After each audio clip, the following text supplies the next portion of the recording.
How's that sound? Good? Everybody hear me? Okay, good. Can everybody see what's up on the screen right now? Do we all know what that is? Yes. That's so probably 1826 or 1827, but one of Niepce's early successful heliographs, kind of proto-photograph, but it's an image he made with an 8-hour exposure out his window in Le Gras, France. It's a polished pewter plate covered with bitumen of Judea, which is essentially asphalt, which will oxidize if it's exposed to light. And I always start with this because I always love to sort of look at our origins and how far we've come. And so that image for me really, that image incidentally, I live in Austin, Texas. I have since, I don't know, 1999. Yeah. And this image is on permanent display in Austin at the Harry Ransom Center. And it's funny, I recently did this. I workshopped like 6 Apple employees that flew down from the Bay Area, and I gave them like a 3-day sort of like experience. And the first day, the first thing we did is met outside the HRC at 10 a.m. and I took them in to show them. They all work in the photo section of the design studio. And it's just a neat kind of field trip. It was really neat seeing everybody kind of respond to it. It's it's hard to see, but if you think about its origins. So the funny thing about photography and the term photography, which do we know what photography stems from? Do we know what photography stems from? From faux drawing or writing with light. But yeah, faux is Greek for light, and graphene is Greek for drawing, to draw or to write. So writing with light, drawing with light. And the first person that coined that is widely believed to be Sir John Herschel in 1839, but that's actually not the case. The reality of it is probably in about 1832, a Brazilian man who was doing experiments in photography called Hercules Florence coined the term photography from the photography, he called it, in his day books. So I don't know. I mean, I sometimes will ask student groups when they think photography was invented, and the answers are kind of hilarious. It's like, I don't know, 3rd century BC, like, just like, no. Anyway, but, there's a thing called spontaneous discovery. Spontaneous discovery is a really fascinating phenomenon that we've been able to observe, especially with technology, where people that are working completely unbeknownst to one another will come upon the same discovery. So many different discoveries. In fact, Alexander Graham Bell, when he applied for his patent for the telephone, another inventor on the same day applied for a patent for the telephone. And light bulbs, the same thing. We credit Edison with the light bulb. That's actually not the case at all. It was a British fellow that came up with it. Edison perfected it and worked out a materials list that worked better. But he by no means was the only person that was involved in it. I was at the World's Fair in Siena a number of years ago, and the Russian pavilion was really interesting because as far as the Russians were concerned, every single significant discovery in history was a Russian discovery, including the light bulb. And I'm like, I'm pretty sure this is inaccurate, but it was whatever. It was kind of alternate history. So just wanted to throw that out there. I'm a big proponent of knowing where we came from. And I feel like in order to sort of make a significant contribution to the field, it's important to know what's come before us. And we're really standing on the shoulders of giants all the way along, all along the way. So anyway, so when I was in high school, we had this book in the darkroom that was a book of early photographs, mostly pictorialism, but it was like linked ring stuff, and it was Alvin Langdon Coburn and Carlton Watkins and Julia Margaret Cameron and Stieglitz and Steichen when they were doing pictorialist stuff. Anyway, this photograph was in that book. It was called Winter Fifth Avenue. I think it's like 18, I can't remember now, which it bums me out because it's one of my all-time favorite images, but I think it's 1893, but he didn't print it till later. And in true Stieglitz form, he printed it 3 times in his life, and there are hardly any prints at all that exist of it. There's some gravures that exist that were in Camera Work, which is a magazine he published, or kind of in book form that he published. But for me, what it said, even as a high school student, was it kind of captured this moment of this. I could just kind of feel the storm and feel the fury of the storm. And he wrote about making this photograph and talks about standing in the same spot, seeing the potential, but never having realized it for several hours, you know, in the freezing cold and the storm and stuff. And for me, it was kind of a moment where I really saw the potential in photography. And as my photographic journey has gone on, I've experienced that many times. But this was an early example. So I started out as a photojournalist. I was a newspaper photographer. This is me. Another one of the staffers shot this during a fire in Ventura County, California, where I grew up. And it was the best job I ever had. It was just incredible. I had a 62 Volkswagen and 2 cameras around my neck all the time, and a scanner and a vest, a nerdy vest. And it was just the most wonderful thing. And it was a real primer for what I wanted to do. You know, I'm a big believer in establishing intent and intentions. And even as a newspaper photographer, I worked for a 35,000 daily, so we had 7 staffers, full-time photo editor, full-time lab tech. I knew I wanted to work in magazines. But when I was shooting for the paper, you know, I started doing stuff that I felt like was magazine worthy. Did this photo essay on this hobo named Marvin, and it was one of the many essays I did for the newspaper. This would be in the early 80s, like 83, I think, 84 is when I was shooting this stuff. But I decided I wanted to work for magazines, and there's a whole lot of sort of factors that went into me starting in magazines, but I think the sort of like single most important is the idea of being totally naive and believing in myself maybe to a fault and thinking that it would all be fine. And in truth, it all was fine. But when I look back at it, I'm like, my God, I moved to New York. I didn't know one person, didn't know anyone in New York. Louder, really? Seriously? You're way in the back, though. It doesn't really. Okay. So anyway, moving to New York, just cold calling magazines, taking my portfolio, dropping it off. You know, you drop off magazine drop-offs were on typically like a Thursday, pick it up Friday afternoon, pick it up or drop it Wednesday night, Thursday when they would review it, and then you can pick it up Friday morning. And it's kind of a, you know, you have to have pretty thick skin, I think, to work that way. But I was so fortunate, and I'm so grateful to this day. The first magazine I dropped off at, I went to lunch at this Cuban place. This is in New York. And then I rode my bike home, and I got to my studio, and I had a message already from the magazine with 2 assignments. And of course, naively, I thought, man, this is so easy. This is not the case. But I am grateful that, you know, all along the way. But I always approached it. So I realized early on that these people that I was interacting with, you know, they worked for a corporation. They had bosses who had bosses who had bosses. And if I turned in something that was subpar, it was a reflection on their judgment. They'd have to go to their boss with it, who would then maybe get berated by their boss or their boss. And you would never get another job. And so I very early on realized, like, I have got to just like give it everything I have every time in order to stay afloat. And still friends of mine, you know, that I know that are professionals, doctors. My doctor Ron is one of my best friends. He can't believe, he's like, you don't know where your money's coming from next month. And I'm like, no, it just works. It just works. And it really does. It works. It's worked for, you know, I was a newspaper photographer over 40 years ago. So I've been doing it for a very long time.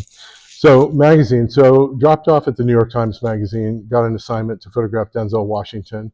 What I showed was there were no luminaries in my portfolio. There were portraits of all my friends. And that's who I had access to. And so I shot portraits of my friends. But I did them in such a way that if a photo editor looked at them, they could do the math and think, well, he could probably shoot another person, regardless of who they are. And so I got this assignment from Denzel. And if there was ever a moment in my career where where it was like, you know, they used to joke about car racing, like NASCAR, it's like, race on Sunday, buy on Monday, where, you know, the Ford wins and people are motivated to go out and buy a Ford, whatever. That's an old sort of 1960s thing. But But I did this picture, came out in the Sunday magazine, ran full page, and literally Monday the phone kind of rung off the hook. So it was definitely a defining moment for me. But I spent the entire night before building this set, and I had this book by Bernie Imes called Juke Joint, and it was this wonderful exploration of these southern juke joints, and I was really motivated and inspired by these kind of rooms that you didn't really know where you were or what was transpiring in them. So I'm like, I'm just going to build like an odd room and do this picture of Denzel, and it worked out really well. And I have carpentry skills. I was a carpenter when I was in college. I was a framing carpenter, and I do a lot of woodworking, etc. Still to this day, and so this was an important one for me.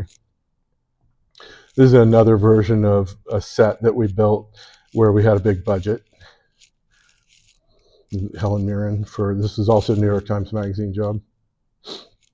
Leo, so I started going to newsstands and looking at magazines to figure out like where I could fit in, and I really like people and I really like doing portraits. And so I kind of pushed early on, like, I'm a portrait photographer, and I showed portraits when I would drop off, and I still to this day, I mean, a lot of people sort of, assume that that's kind of my mainstay, but as you'll see later on, it's actually really not. But I do love me a good portrait, and I love working with other artists, so Emma Stone, who I love, and who's a great collaborator. It takes a lot of trust to get people to go into kind of vulnerable spots sometimes. And the thing I love about working with actors is that they're used to the camera. You don't have to explain the process really. You're talking more about concept than you are about process. And anybody seen Nathan For You? Yes. Oh my God. It's like, he is so funny and so interesting. I love him. He's like a genius. This is him and Emma from the show that they did. What was the show? The Curse? Curse, yeah. God, that last episode. Oh my God. It was just, I had no idea where that came from. It was incredible. So, a lot of like interesting faces and people that are willing to work with me. Usually when I do a portrait, I just talk the whole time very quietly and just sort of talk people through what my idea of the picture is. Everybody possesses, or not everyone, I suppose if you're like a sociopath, you don't, but if most people possess like the entire range of human emotion. And so I tend to live in this kind of place of quiet, pensive, accessible world. That's kind of what I like. Harry Callahan famously said, I make the kinds of pictures I like to look at, which I've always kind of held on to that, and I think also when you're showing work, it's very important to show the work you want to be known for, show the work that you want to produce. I think if you second guess a portfolio and second guess what you think the client will want to see, it's really not a good place to be in. I feel like I've always been in the situation with clients where they come to me to do, like, they want my thing. I don't second guess when I do jobs. I just kind of do it the way I would do it. And I think it's important to do that from the get-go. This portrait of Angie with honeybees. This was for National Geographic. She was doing a project with UNESCO where she was involved in this program that was training women beekeepers all over the world to keep bees, produce honey, and then educate more women beekeepers. And so we talked about what to do with it. I talked to her on the phone, and she said, she referenced the Avedon photograph of Ronald Fisher, which I talked to Ronald Fisher about how that photograph came to be, and I talked to the entomologist, Dr. Gary, up at UC Davis, who provided the queen pheromone to attract the bees onto Ronald Fisher. And so we did the exact same technique. We used queen pheromone. I put it on my finger, and I would put it on Angie in different places. And then we had just a big 4x4 bounce just out of frame, and we put like a ball of bees that had gone into kind of swarm state on this. I started raising bees when I was 9, by the way, so I know bees very well. So we put the ball of bees on the bounce, and they just started climbing on her. And the difference between this and the one of Ronald, this is undoubtedly an homage to that Abaddon photograph. Um, was when she and I talked about it, she was looking at the picture and she's like, it's kind of really grotesque, this image, you know? And I love the photograph, don't get me wrong, it's a masterpiece. But I saw what she was saying, you know, she's this beautiful woman and he's got these giant like clumps of bees all over him and stuff. And she wondered, you know, we both talked about like, can we do it more like they're little jewels on your body? And so the problem we had ended up having was that we were having to remove a lot of bees because we had this big ball and they were crawling all over and we're like constantly like brushing them off of her. But she stood here, and this is an unretouched photograph. There's a very strict policy with National Geographic. You have to submit your raw files so they can check for retouching. And so we had to be so hyper careful when we did this picture to get everything just so, because when I delivered this file, the raw file went with it, you know, and it gets reviewed and it's their policy. Historically, there wasn't any kind of checks and balance because when they were shooting Kodachrome, they would see the original transparency. And then when digital started, there were some really controversial moments where they moved the pyramids closer together. And there was another one where they fell under scrutiny for manipulating images. So they got really, really vigilant about viewing raw files. And it's kind of frustrating to me sometimes because, you know, you can only go so far with color and these things, which, you know, we take for granted, our ability to manipulate color. So that was that. But that's kind of the story behind that photo with Angie, which I was really proud of it. It was a lot of fun to do. She stood there for 18 minutes. It took 18 minutes to get the picture. And this is, I think, the 5th photograph from the end. So we needed all that 18 minutes to get it. It wasn't me being like greedy. You know, it took a while to get it right. And she got stung once, and it was on the way back to hair and makeup. She got a boot. She had these boots on, and she got a bee went in her boot, and it stung her calf. And it was a total non-event. I was walking with her, and she's like, "Oh, I think I just got stung." So, you know, fortunately, we had paramedics on set with like, it was crazy the precautions I took because I didn't want to be the guy that like killed the, you know, and what was really funny is 2 days before I called her because I had this panic about whether or not she'd had ever been stung.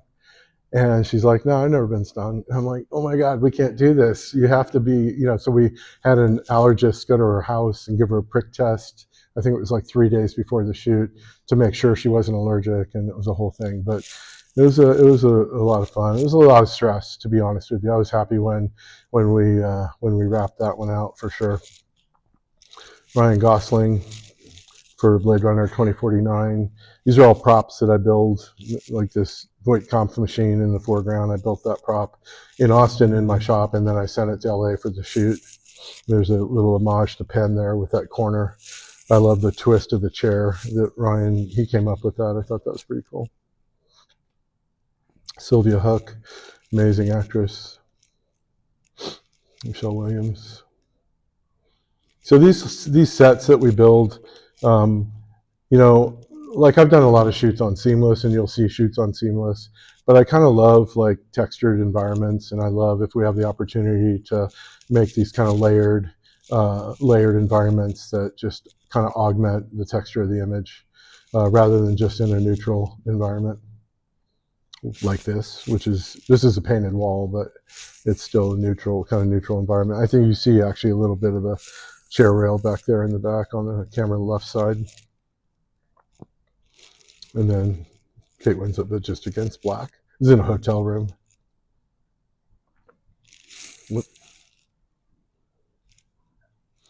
Al Pacino. It's kind of a joy for me. I grew up on a farm. I raised pigs. I sold a pig at the fair every year. Started raising bees when I was 9.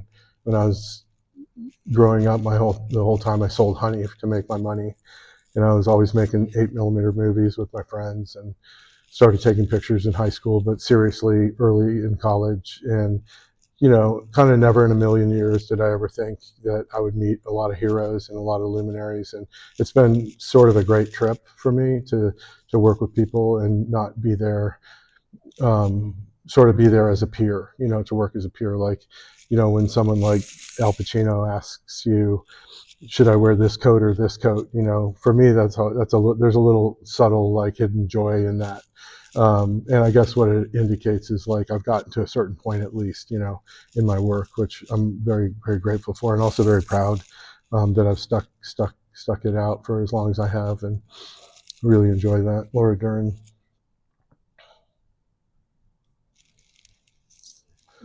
Once again, I drew almost this exact picture and gave it to Time for a cover and said, "This is what I'm going to do," and they approved it. And it was for the Imitation Game, so there was a whole nod to the Enigma, which there's an actual Enigma in the top or in the right hand side, camera right side, and below it's one of the wheels off Ultra that I made for the shoot. And so I just put all these props together and built the whole set in Austin, and then packed the entire set, shipped it to LA, set it up in a studio in LA, and did the shoot. The Enigma was the Enigma machine we borrowed from the Museum of Computer History in Palo Alto. They actually drove it down for the shoot. They drove the Enigma machine down for the shoot. Jake Gyllenhaal, downtown LA. Bryan Cranston with Heisenberg's hat. It's funny, I did a whole shoot with him without the hat. I had the hat in a box. I had the prop guy get the original hat. And we got to a certain point in the shoot where I felt like I had it, and then I like just took the hat out of the box and sat it on the table, and he kind of transformed himself. This is like 2 frames in, where he grabbed the hat and put it on, and then kind of pierced the camera with his eyes, because you know that Heisenberg character, if you've seen Breaking Bad, is like such a louder. Okay, hold on. Okay, there we go. All right. So yeah, the Heisenberg character is just like watching that transformation really like kind of like give me chills. He's such a profoundly talented actor, so that was a lot of fun to do that one too. I'm also a fan of, you know, popular culture and film. Film is one of my great joys. So working with, you know, actors that I love has been a really amazing experience. Heath Ledger. You know, you talk about Bill J talked about the punctum of the photograph. You know, this indefinable thing that like elevates the image and can transform the way you view the image. And I always felt, and I look for that. You know, it's not always the way I look at photography professionally. One is the only difference between a professional and an amateur is that it's compulsory for a professional to bring back an image every time. So there's a lot of pressure there. But also the idea, I use this baseball analogy because I think it's super accurate, and that is like, you know, a single is a pretty bad photo day. A double's, you know, good. Triple's great. And home runs are very elusive. And, you know, if you get a few true home runs where you're actually making a contribution to the medium, I think you're doing pretty well. I don't know why I brought it up for this portrait of Heath. I like this portrait, but anyway, the red sock for me was the punctum. It was this one sort of thing that just like stood out, which I really loved. And he's a real tragedy. Sandra Bullock. This is in Fiji, and we were down there for a shoot for Rolling Stone, and I noticed, I was watching the shoreline, and I noticed when the tide came in, there was one rock that ultimately went underwater, but was exposed for quite a long time when nothing else was exposed. So I said, okay, tomorrow at the end of the day, there's this one rock that'll be sticking out of the water, and I want to put you on the rock, so it's like you're standing on water. And so, okay, so we all got ready. She got hair and makeup and everything done, and we went out there. And then when the rock got to a certain point, it was sticking out a fair amount, and I put her over my shoulder and walked her out to the rock and put her on the rock. And then we waited until the water, it was actually kind of a wonderful, like very Zen experience, but we're just watching the water come up. And if I have frames of this where the water's actually started to hit the dress and the dress was wicking the water. And so if there's like this one moment where everything sort of worked, where the dress is not being affected by the water, and you don't see the rock at all anymore or anything. So those are like little victories, I think. Like, those are sort of like what helped make it through the day as a photographer. This is a writer called, I'm trying to remember. She has a really beautiful name. I can't remember what it was, but it's up in Vancouver Island when I shot it. It was quite a long time ago. I shot for many, many, many years 4x5, only 4x5. I shoot a lot of Hasselblad and stuff too, but I would shoot 4x5. And we got there, and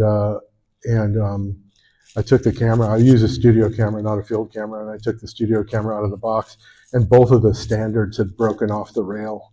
So I have an accordion, 2 standards, and a rail that's separate. So I'm trying to figure out, like, how am I going to do this picture? So we taped the front standard onto the rail with gaffer's tape, and then I held the rear standard and kind of roughed in the frame, and then I stopped, and then we taped that one onto the rail, and then I could use the fine focus to focus the picture.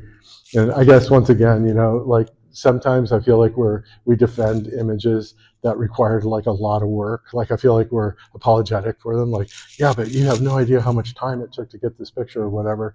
And the viewer doesn't ever get that, right? That's for us, right?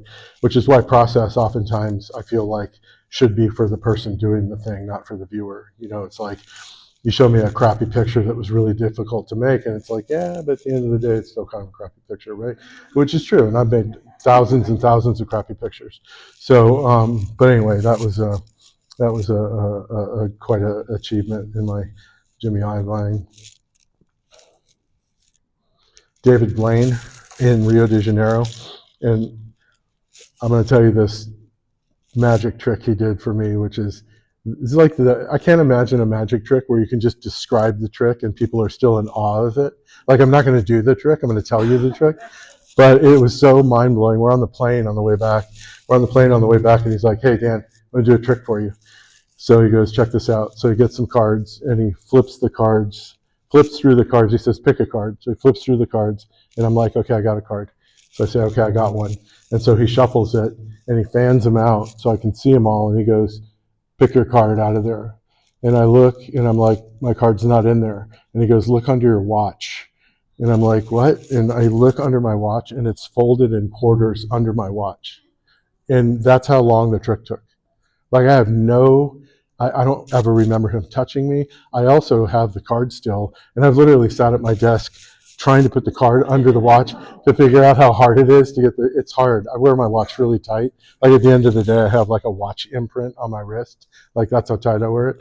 So anyway, masters are masters, But this was a thing he did for this show where he lit himself on fire. And it's about 5:30 in the morning, and in Rio, and it was kind of an amazing moment. He stepped off this 60-foot bridge into the calm bay.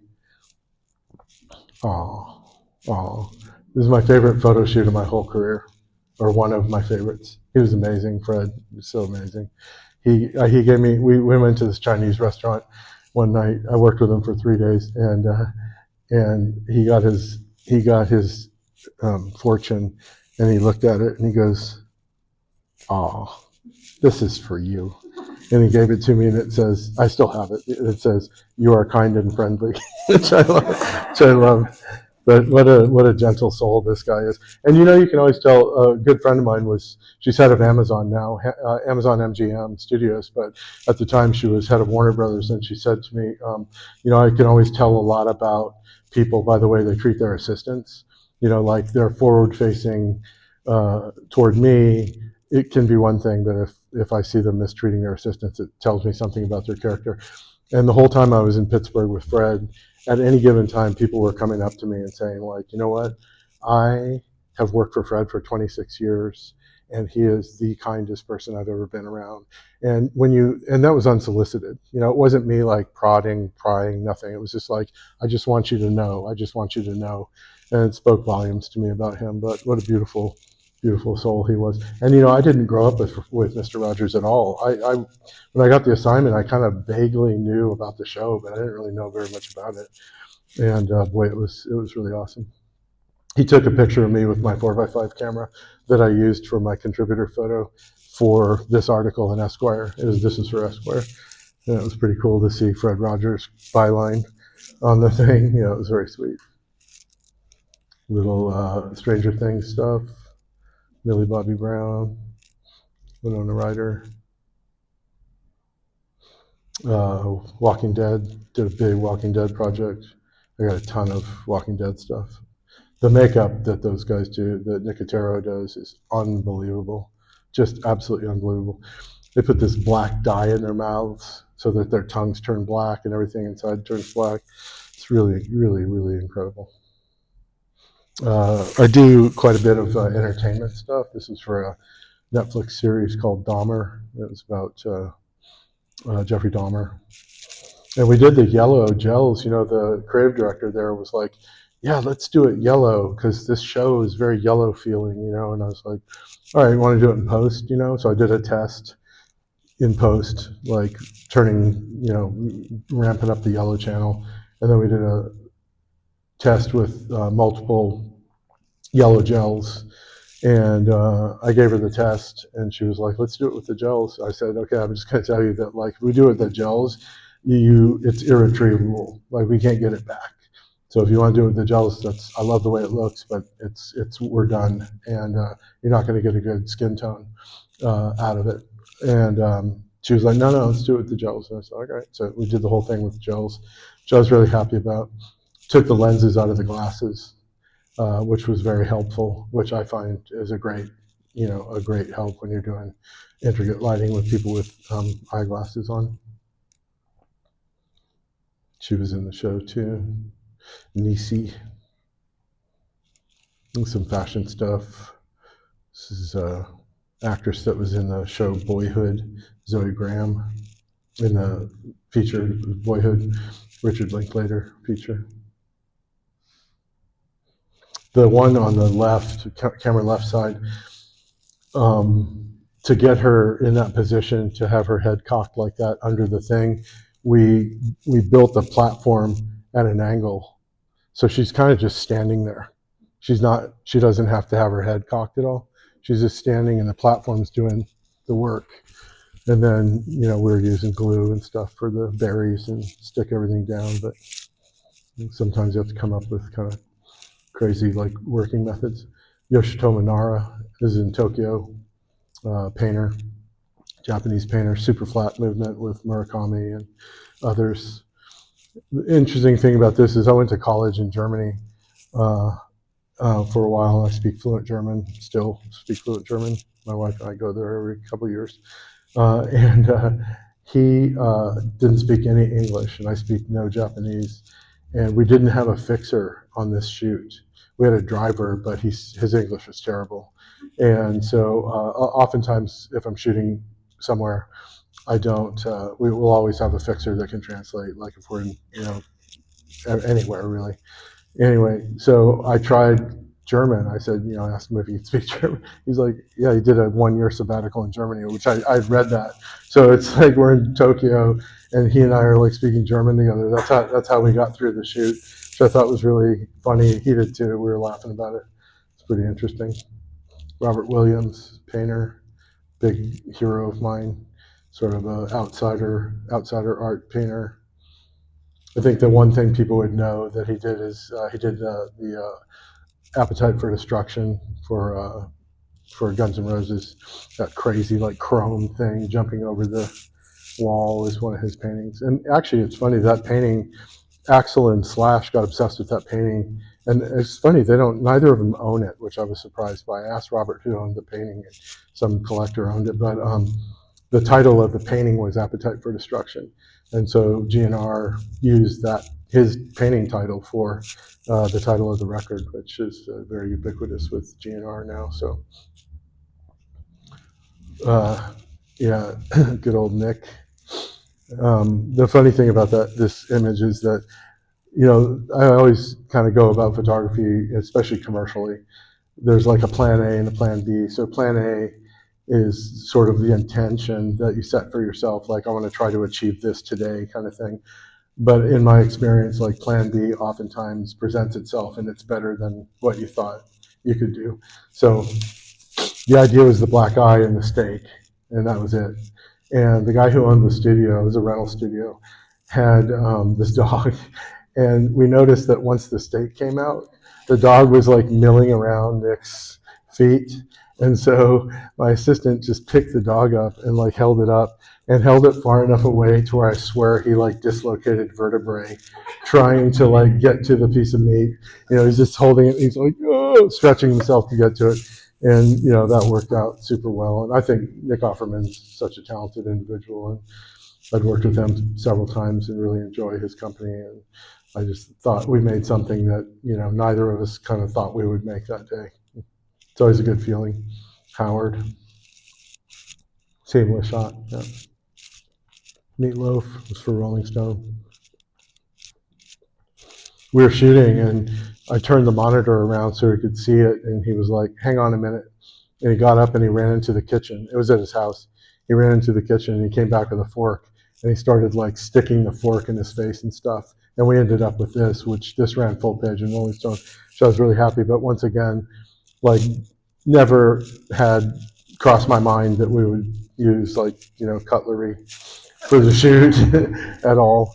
It was all him. So I'm always grateful when I have good collaborators. Speaking of which, Danny McBride and Walton Goggins, two of the best. So this was a shoot for GQ, and it was for vice principals.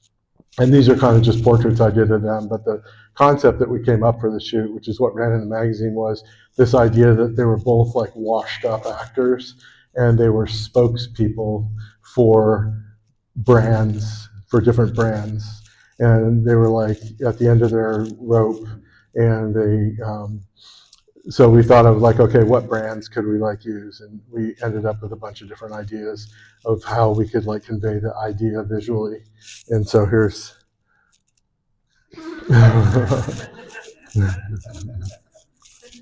so that's one of them. So that's Danny. And you know, comedy and photography is very difficult to do, I will tell you. And I will not usually go near it unless I know that the people I'm working with can like pull it off. Like I knew with these two guys, I was not even remotely nervous that we wouldn't have a great day making up like what this looked like. And so it was really great. But you see Walton snorting Drano, which I kind of loved, with the knife stuck in the thing. And you know, one sort of like snort away from ending it all, but it was good. It's the Wendy's logo where Danny is, which is pretty hilarious. And then the Energizer Bunny with my assistant Ashley, like honestly just reading her phone while we're shooting, which I thought was pretty funny. After the fact, I'm looking at it and I'm like, you know, she's supposed to be watching the lights, make sure they're firing, and she's like checking her phone. But I love that. I kind of love that moment. And then Jolly Green Giant. And you know, you get someone like Danny, and he can pull these concepts off. You know, and I knew that going in, and it requires a whole team. I mean, my stylist rose to the occasion big time for this, and pulled all this wardrobe together, and we got this Russian. I'm convinced a Russian prostitute, but she was supposedly a Russian model, and we put that wig on her, which is like the most ridiculous hair, and you know, it was a lot of fun. We had a good time. Those shoots are so much fun to do. No, that's Danny. Yeah, that's Danny. And then I got these kind of comedy images next to each other. This is a Will Ferrell shoot.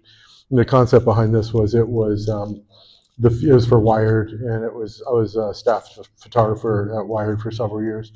And it was the future that was promised but never delivered. So this was Will's idea. This one was Will's idea, and he's like, can we make a doggy translator so I can talk to my dog? So this is him like trying to zone in on his dog. And then we had food in pill form was one thing, and then his fembot is the other one, which I loved. If you really look at this, there's a lot of comedy in that one. It's really kind of hilarious. And then where's my jetpack? And so I had to build a jetpack. I built that laser gun and shipped it to California. And then I've had the same set builders for years that we work with that to build the sets and stuff, to pull it together. David Rooney, a painter. This is Julia Butterfly Hill. She went up a tree in Humboldt County, California, with the intention of doing a 1-week sit. She was a part of a group of activists that were protecting old growth redwoods. And she ended up climbing up the tree, which was, her platform was right at 200, I think 189 feet high. And she ended up staying there for over 2 years without coming back down. And she had a whole support team that would bring food, and she had climbing rope with 5-gallon buckets, and she could pull stuff up, and she could lower her waist down, and people would deal with it. And she was an amazing person. I climbed the tree twice to photograph her. This was a shoot I did for Rolling Stone, and I had to climb up there, large format, with lights, and work on this in this very small area. And I was tied in, but she was absolutely not, and she would just zip around like a squirrel after being in the tree for such a long time. It was kind of amazing, but I'm really proud of that photograph. And this is one of those photographs that I think actually works, but also like, wow, if you knew what I went through to get this picture, you know, this is one of those where it's like, oh my God, I had to climb 189 feet up using pressic knots, and then I had to pull all my equipment up and, you know, battle sort of like vertigo. It was pretty crazy. It was a crazy shoot. Herzog. I shot a bunch of pictures of him, and I was done in like 10 minutes or 15 minutes. But I just kept shooting because I like listening to his voice when he talked. He's amazing. I'm a huge fan of Ferris. He's an interesting guy. Spike Jones. Lucas. This is, I never like get my picture with anybody I photograph ever. I have this rule of like, keep it super professional, you know. This is the time I broke the rule with George Lucas, though. I was like a massive Star Wars fan. And, you know, Star Wars honestly like changed my life. The first time I saw it in 1977, came out May 27th, 1977. And I went in a 12-passenger van with the other students that were in the science club. And Mr. Helgeson took us to see it, and it was like life-changing. I felt like it was shot on location in space, you know, at the time, because it affected me. It really profoundly affected me. And obviously the retelling of the hero myth and all that was kind of a big inspiration for a, you know, 15-year-old. But Nolan, Ridley Scott. I love film, so I have to have directors in here. This is Steve Jobs. Or not. I actually photographed Steve Jobs, so it could have been Steve Jobs. But this is, yeah, Bill Gates. This is from the New York Times. This is the devil. Or at least we could say he's the most unqualified individual ever to hold the position he has, even on paper. If you just look on paper, right? There's like no education around it. It's just bizarre. Anyway, whatever. Elon. Maybe Elon's the devil. I'm not sure. I don't know. I used to be a giant fan of Elon's. And when I photographed him, I was just, you know, I'm really interested in aerospace and technology. And we had a great conversation about, you know, specific impulse and about sort of like liquid fuel versus solid fuel, and really, really interesting. But he's spun a little bit out of control, you could say. Yeah.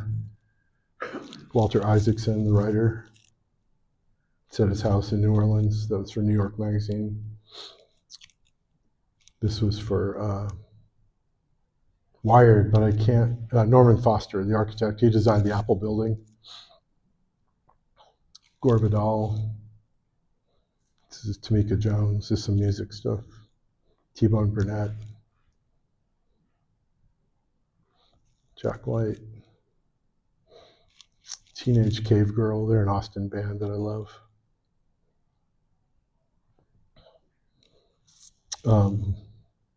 Robert Cray. It's downtown LA. Love that picture.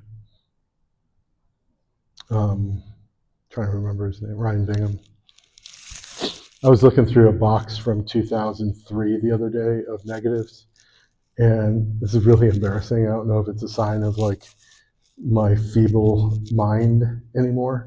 But I'm like going through job envelopes that are full of film with all the markings and all the dates and the job numbers and everything. And I'm like, I don't remember shooting that. I don't remember shooting that. I don't remember shooting that. And it got to the point where it's almost ridiculous. I'm like, what is this? And then I pull it out and I see the image and I'm like, oh, I remember this image, but like could not remember who, when, where, just by seeing it on the paper. Jay-Z for Vibe. Morrissey, that was for New York Times Magazine. Tupac, that was for Rolling Stone. The funny thing about the Tupac thing was like, I have a ton of music. I'm really interested in music. I've been bonding with Sean on music in the last couple days. So I asked him what, it was like at the beginning of the shoot, like it was just me and him and my assistant. It was just three of us. It was like, anything you want to listen to specifically? And he said he wanted to listen to Counting Crows, which really surprised me. And then it ended and he said, can we listen to that again? So we ran it again. And then he said, can we listen to that again? So I know that the shoot was like the duration of 3 times Counting Crows. And it's a great record, really great record. Actually, T-Bone Burnett produced it. But I was really surprised coming from someone who's like, the denizen of gangster rap at the time, wanting to hear like a kind of mid-tempo rock record. And I learned through that experience that it's really important to not sort of like be myopic about our work and where inspiration and influence comes from. Like we need to look outside of where our little bubble of what we're doing in order to bring things back in, whether it's film or paintings or art or life, just in general. I think it's really important that we try to like have broader horizons, and that was a good lesson for me. That Eminem, Willie. I'm gonna like go a little faster. Michael Jordan. This is a Wired story about a woman who had her hands had hands grafted onto her arms. So these are cadaver hands, and she had full I don't want to say full functionality, but she could. While I was setting up shots and setting up lighting and stuff, she would she was working on her laptop. So the idea that dexterity was remained was like kind of mind blowing to me. And like the idea of like shaking her hand, which when I shook her hand to leave and when I arrived, the idea of like shaking a cadaver hand, it was just fascinating to me. They really struggle, people with hand transplants. I did a whole story on hand transplants for Wired, and they struggle with anti-rejection medication, a lot of like water retention and stuff like that she really struggled with. But she had like full functionality, she's not out there like throwing footballs around, it's not like that, right? But she's functional, totally functional. Eat with we ordered food and she was eating with a spoon and fork, etc. This is one of the early people that was early diagnosis with AIDS, Barbara Ames. She got AIDS from a clotting factor transfusion. This is at her farm in Lancaster County, Pennsylvania, very early in the morning. And this is one of those ones where you go there and, this is a great example to show for the idea of assignment work. You really, I feel like oftentimes when we do assignment work, we're hired for our opinion. It's just like, there's a woman in Lancaster County that has AIDS. She's one of the early diagnoses of it. She got it from a clotting factor transfusion. Go. And then I have to take that and I have to go make a picture and come back with it, right? So, my practice usually, especially a location practice, is, all right, what's the location? Let me look at it. How can I exploit it? What can I do here? How can I make a strong photograph here? And they have this pond on the farm. And I said, are you willing to go in the pond early tomorrow morning? I think we can make a really beautiful photo in there. And she said, yeah, I'll do that. So we went to the pond early in the morning. She got in, and it was cold, but because I went in as well, I had my pants rolled up and I'm standing in the water. And yeah, it was a really good kind of experience. And, it's something a magazine didn't anticipate or expect at all when I gave them the film. They're like, oh my God, this is vastly different from what we expected you'd give us. We thought you'd give us a solid portrait, which oftentimes solid portraits, a lot of the sets and seamless backgrounds and those types of things are a byproduct of limited time, really not time as much as like location. Like it's got to be in Hollywood from 11 in the morning till 3 in the afternoon, and or whatever. And so I have to like work within the constraints of the subject, So we kind of tailor the shoots around what the subject will bear, as it were. Arnold. This is W. It's at his ranch. I'd always heard stories about him as like, well, if you don't like him as president, if you don't like him, don't meet him, because you'll love him after you meet him. He's like kind of guy you want to have a beer with. And I'm like, not sure the leader of the free world is a guy I want to have beer with. That's like, maybe that's not the criteria, but he was a super nice guy. But he said something to me that cracked me up, and everybody on the crew was like, is this guy for real right now? But I shot this picture, and then I said, okay, I need 5 minutes or 8 minutes. I'm usually really precise with time. I'm like, I need 8 minutes to light us another setup, because this is all lit. And he came up to me and he literally like locked eyes, right? And he goes, Dan Winters, you're a great American.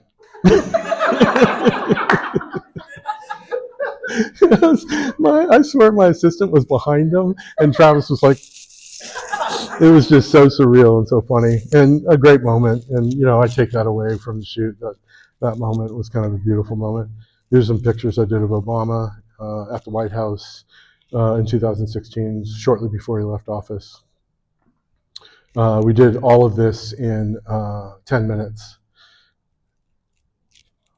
Now, I had shot him in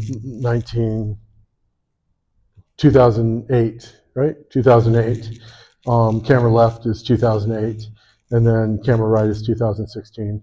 And I used the same exact everything, so I could make the same picture twice. And I was kind of amazed at like the transformation of 8 years and the gray hair, and kind of what you go through as in that role is very taxing on a person. It's him looking towards the Washington Monument. And Bernie Sanders. I did this for the Times. I feel like they really missed the boat on this one. I did some portraits of him, kind of like sort of more traditional pictures of him. And I did this setup where he's kind of looking away, and full well who it is, right? So this was a cover, and they wouldn't run this. And I kind of got in a little argument. I was like, okay, by the time this story runs, which like I knew when it was running, I said he will already have not received the nomination. We know that full well. It's not going well for him at all. And I love the idea that it's this reflective moment, and they wouldn't do it. And I think they missed it. I think they really missed it. They ran a picture that was much more conventional. Okay, I'm going to speed things up a little bit. These are, I started raising bees when I was 9. I think I mentioned that. And I wrote a piece for Texas Monthly on colony collapse disorder.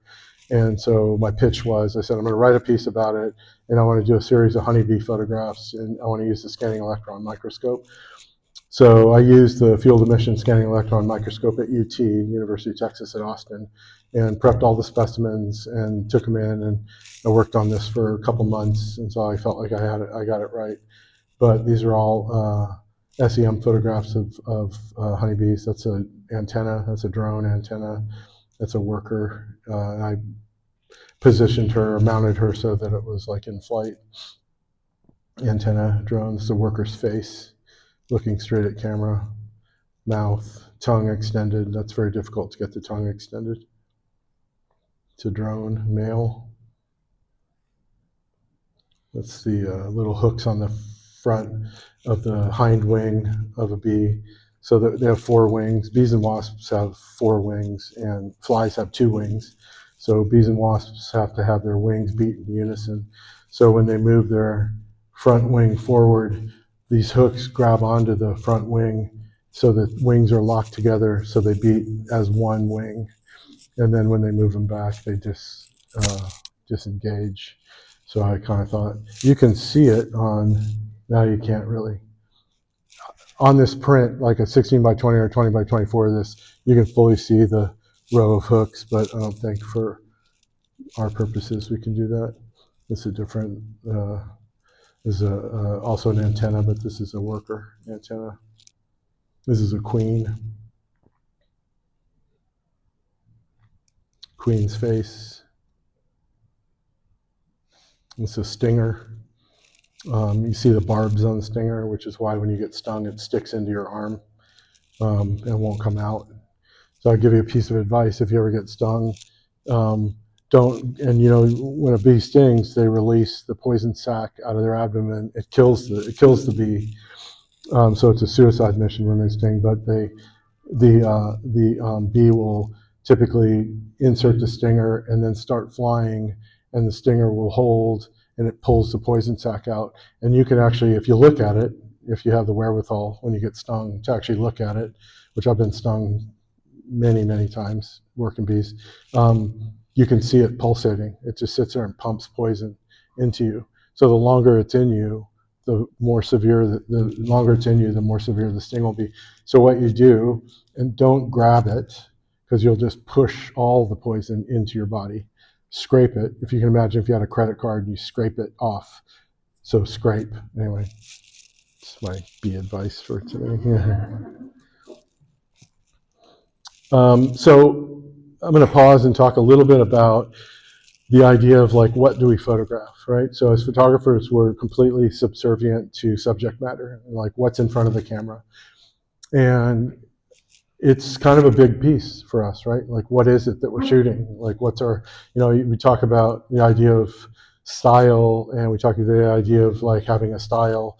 And I always was a big proponent of a sensibility over a style, like a point of view, a viewpoint as to what your voice is, what knowledge do you possess that allows you to make photographs that speak of your sensibility. So there's a photographer who's a friend of mine, Jay Maisel was his name. He's in his 90s now, but in the 80s in New York, he said to me, if you want to be a better photographer, become a more interesting person. And I think, so if you want to become a better photographer, become a more interesting person. And that so resonated with me, because it's like, we have to be engaged, you know, we have to understand what we're shooting, what it is we're shooting. The more knowledge we possess, it increases our ability to interpret images. So, so this is some aerospace work, which I'm very passionate about, aerospace and all things mechanical. And I have a deep understanding of NASA, the space program, the functionality of it, the Roscosmos, the Russian space program, et cetera. And have spent a lot of time, most of this work is National Geographic work, you know, spent a lot of time at launches, spent a lot of time photographing launches, setting cameras. We'll set up to 11, 12 cameras around the pad with sound triggers on them, and I'll operate cameras from the press site as well, in order to get these images that you couldn't make if you were present. You know, you'd be dead. The sound levels are massive. This is manual. I shot this manually, handheld actually with Hasselblad, but from the press site. But this Endeavor's launch.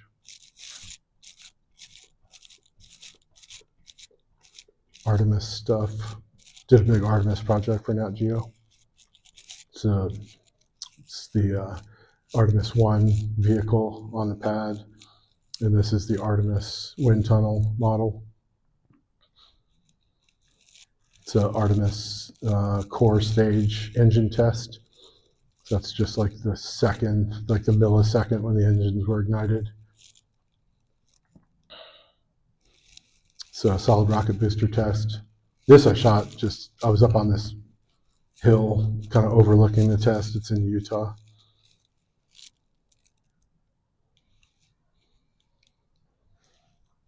It's the Artemis 1 launch.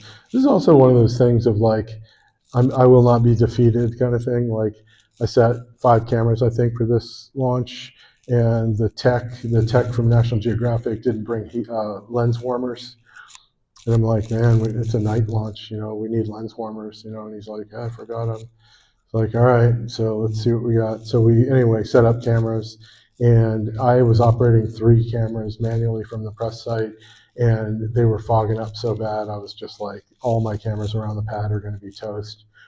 So anyway, I got this one, and it's clearly like water all over the lens, but I started to totally love it. It looked like this crystalline kind of like refraction, and I was like, my favorite picture was the one that you could argue that was like the one that was messed up, but I loved the way it looked. It just looked beautiful. So happy accidents are, obviously, you've all heard that phrase, all a part of our work.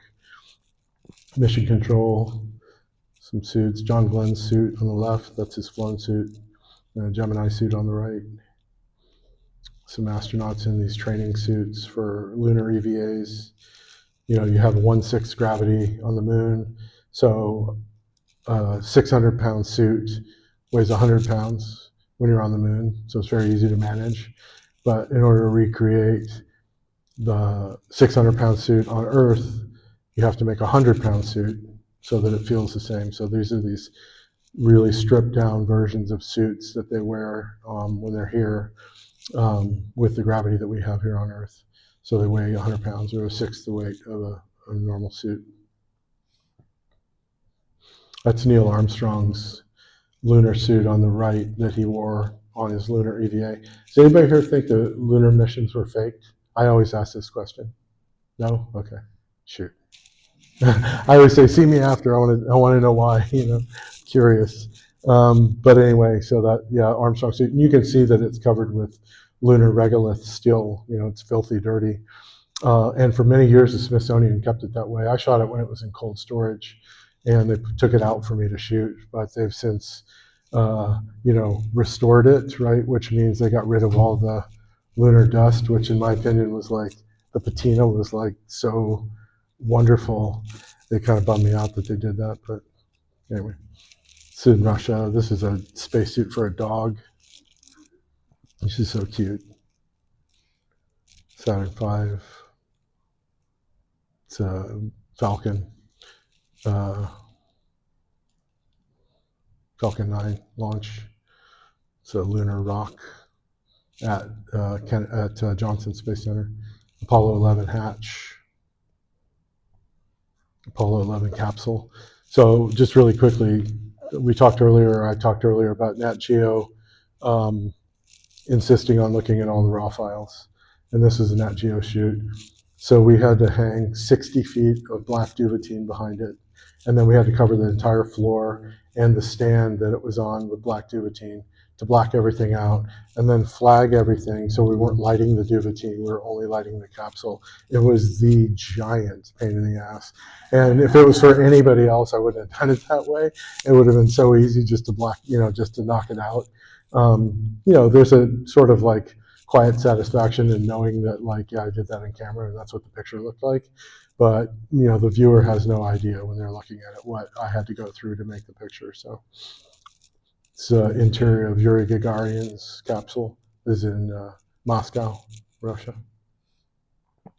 This is the train that they take the Soyuz rocket out to the pad the day before the launch. So I think the call time there was like 4 a.m. at Baikonur Cosmodrome, and then we went out to where it rolled out. Then we went out to the pad. So this is about halfway from the rollout point to the pad. But it's kind of amazing that the technology it's like tried and true. It's the most reliable launch vehicle ever built statistically, and it's still like 1950s era sort of tech. I mean, the rocket's obviously vastly improved upon, but the vehicle to get it out there is not. This is a Soyuz launch. This is a night launch. I love kind of the way how dramatic night launches can look, but they're kind of a pain because the only time the vehicle gets any light on it is right at the point of ignition, and you just get what comes up off the pad. Because once they clear the tower, all you see is flame. It doesn't illuminate. The vehicle's not illuminated, so it's just black. So the most successful night launches are ones that are very close to the ground. It's SpaceX Heavy launch. It's a SpaceX, they call it rapid disassembly, which is what they technically call it. It's pretty funny. I'm not kidding. Yeah, rapid unscheduled disassembly. It's a SpaceX. Okay, how are we doing on time? We okay? We're at 8:15. What do I need to hit? 9? Well, we got Q&A. So. Okay. Oh, and I would actually, I'll go really fast for the rest, because if I show you too many train photos, my wife's going to kill me. But I would really hope that if anything comes up question-wise in your mind, I love Q&A.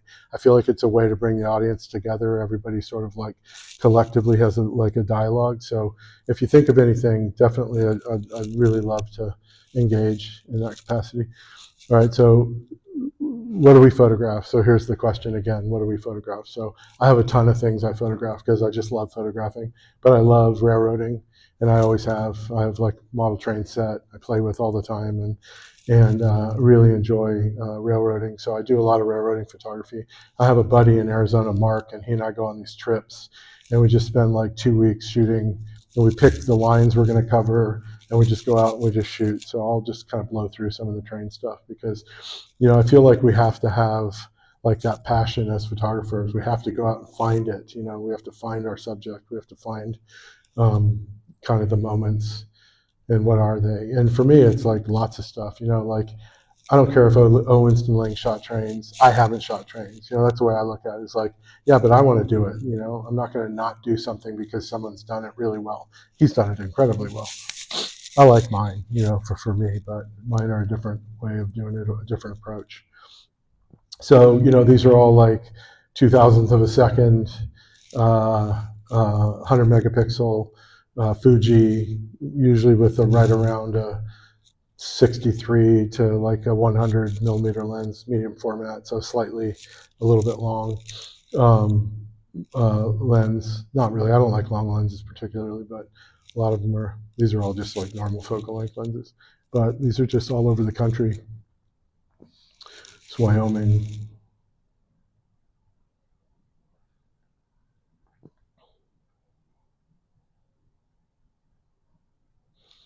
Go hang out at train yards for like hours on end. There's a certain beauty to doing this work because you're almost like a spider in terms of like this sort of like blind faith that a train's going to come or that you're going to get something. You could stand at a grade crossing or stand somewhere for hours. One time, Mark and I, this is no lie, 2 days in a row, over 8 hours at this trestle in West Texas. We didn't get one train. And then we found out, we saw a UP crew working, and we pulled over and we're like, we've been at this trestle for 2 days and we haven't gotten one train. They're like, oh, it's closed. They're doing maintenance away downstream, and they've diverted everything going to El Paso. So it's kind of a bummer, but I know typically it gets like a fair amount of traffic. But kind of trains and stuff that's ancillary is the coaling tower. That's technology that doesn't even exist anymore, and you see remnants of it. It's in Pittsburgh. These are catenaries that when the Pennsylvania Railroad was electrified, these towers carried the electric power, and it's completely like a bygone system.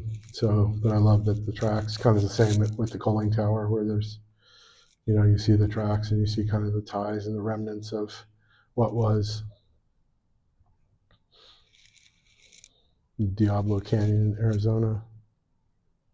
I just love these kinds of pictures where it's just like this optimism of what's ahead, like railroading changed the way we perceive time because, it was 8 months to get across the country or it was 6 days in like 1860.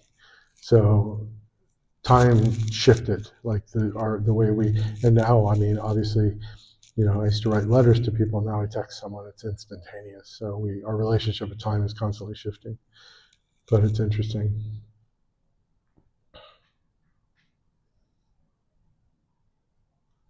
It's a big boy 4014 UP's steam locomotive that they run. It's unbelievable.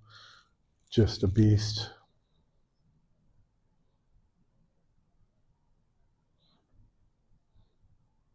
This is one of my favorite ones, actually.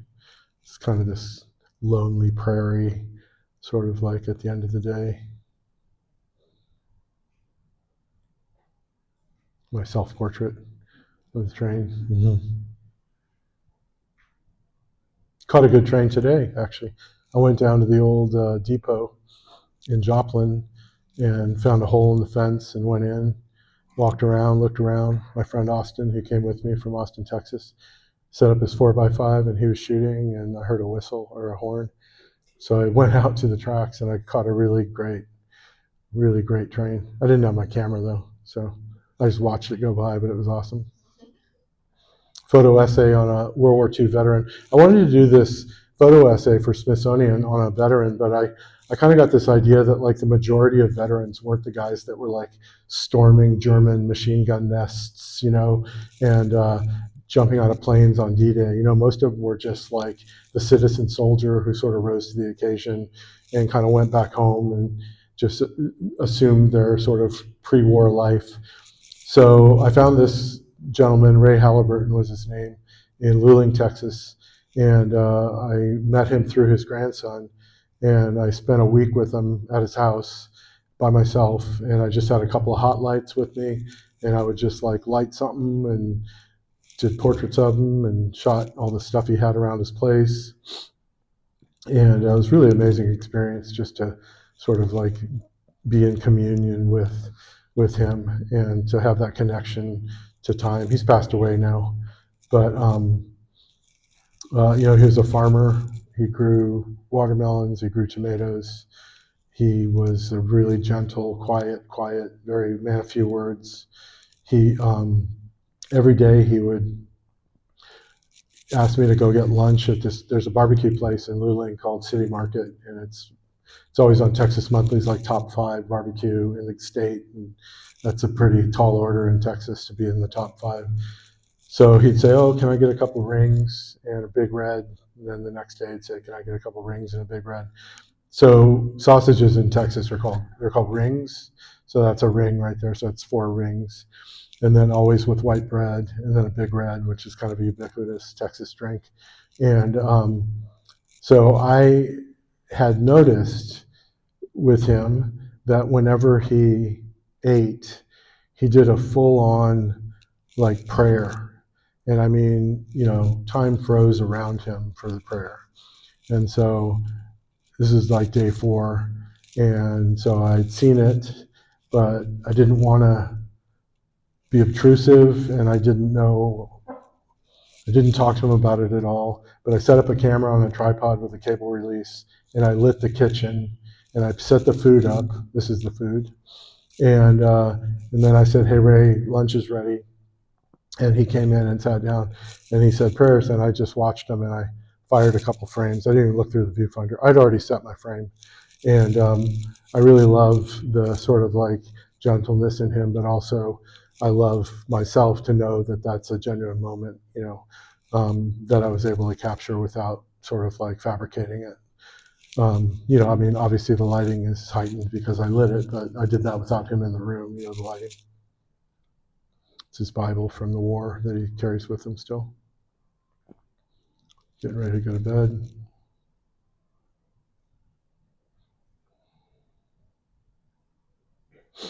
And the National Portrait Gallery acquired, I have a bunch of stuff in the National Portrait Gallery, but they acquired the entire set of 16 by 20s of these images, which I was so happy. And his family just, I mean, they could not have thanked me enough to like create this sort of document of their grandfather.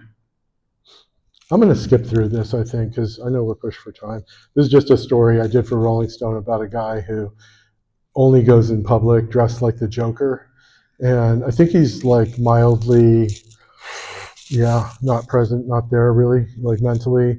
Anyway, he got arrested in West Virginia because there's a statute that's on the books that dictates that you can't go in public and conceal your face. And it's a Klan, it's from the Klan era, it's still on the books, and he got arrested. And I heard about it, and I was like, that's an interesting story to me, especially since the guy like obsessively just will be the only be the Joker. So I shot this in Ohio.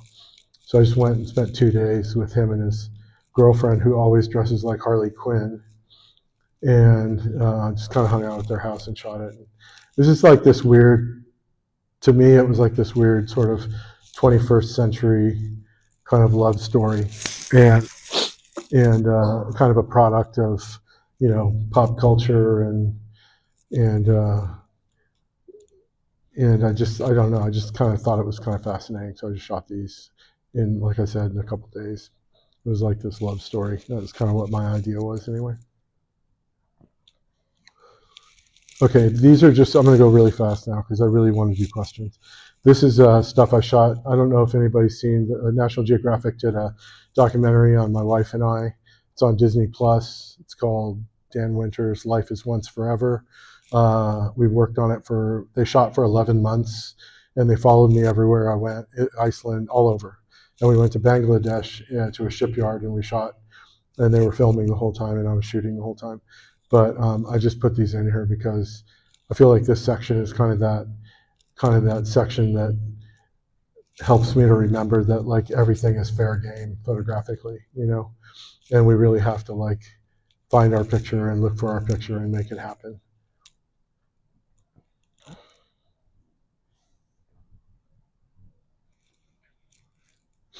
This kid on the left is 12, the other guy's 13, and they're doing like massive. It's a blast furnace. The one kid works at this blast furnace. It was really sad. It was very toxic. The place was a very toxic environment to be in.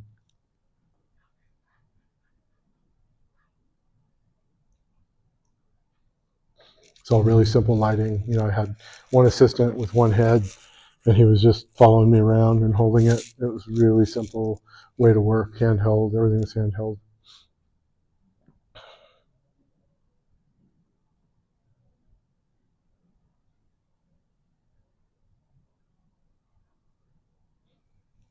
It's a story about one of my best friends who passed away from cancer, and he was an art director at RCA Records, and he was incredibly creative. And we had this idea like, oh, let's take pictures of this journey. And so for 4 years, I photographed him when it was good and when it was bad, and then when it was very bad, all the way through the end.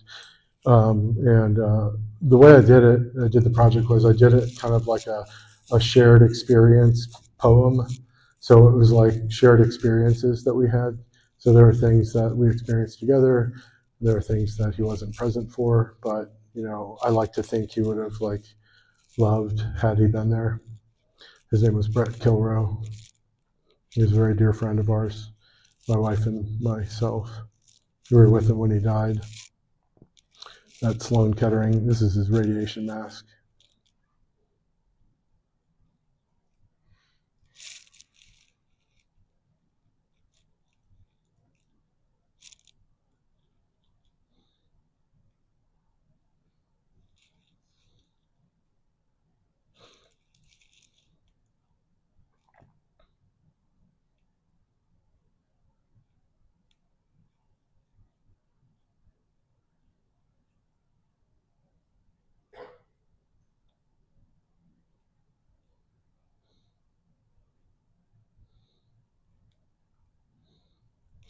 Okay, so the last few images that I'm going to show are really important to me because I feel like the hardest thing to do is to not be armed with any equipment or any staff or any sort of help and just go out and shoot, and no lighting, no anything. It's all about just normal focal length lens. And this is all medium format stuff. So it's normal focal length lens on a Hasselblad. Actually, I use 100 on a Hasi, which I think is closer than an 80 to at least the way I see things. And so I'll just kind of go through it. But I think, this is in the tradition, obviously, of public photography. I like to call it public photography, which is really important to me. I mean, my heroes are all, Metzger, Callahan, Friedlander, are sort of some of the my heroes, the guys that were out there like just going out and seeing. It's like fascinates me that fascinates me that we all use the same equipment and we can create such different images with the same stuff. And as photographers, we don't really, you know, unless we're making like amazing cyanotypes, we are not making anything.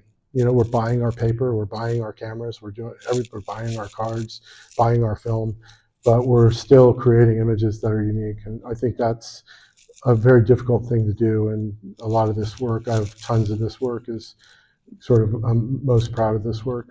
Tom Waite's portrait, but that's same thing, available light, black and white.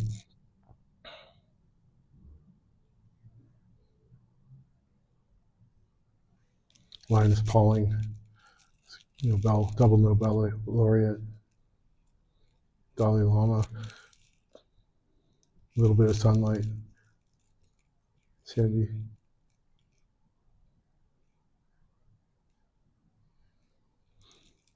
Okay, and these are the last ones. I documented my son's entire life and continue to do so. He's 32 now. I didn't put any recent ones in here. I wish I had, but there are some newer ones. But basically, I photographed him constantly, and I tried to create this visual poem for him to have as kind of a version of boyhood that maybe I didn't have. And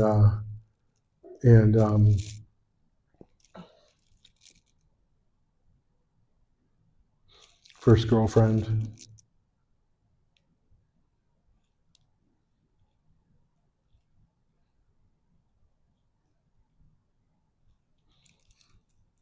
And I have like volumes of this work, by the way, too. This is just like a quick sort of, this is my dad. Still alive. He's having a hard time, but he's still alive. And the last thing I want to say is, on reflecting on what I just showed and the work that I've shown, and the amount of work that I've shown, I will tell you that I live a very charmed life with regards to my responsibilities. I've met my wife, Catherine, who's here tonight. This is a portrait of her, 36 years ago. We immediately connected. We've been together ever since. And she has taken on the selfless role of like basically producing my life. She takes care of everything so I can just create. And I live in immense gratitude. Can you hear me back there? I live in immense gratitude for all she does and has done for me. So I publicly love to thank her whenever I show this picture.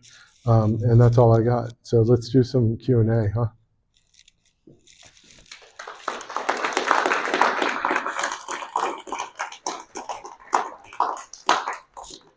And I'll leave that picture up.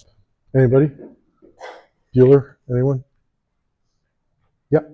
How often do you shoot for yourself, things that you want to shoot, versus things you're paid to, or things that are scheduled for you? It kind of depends. I try to shoot every day.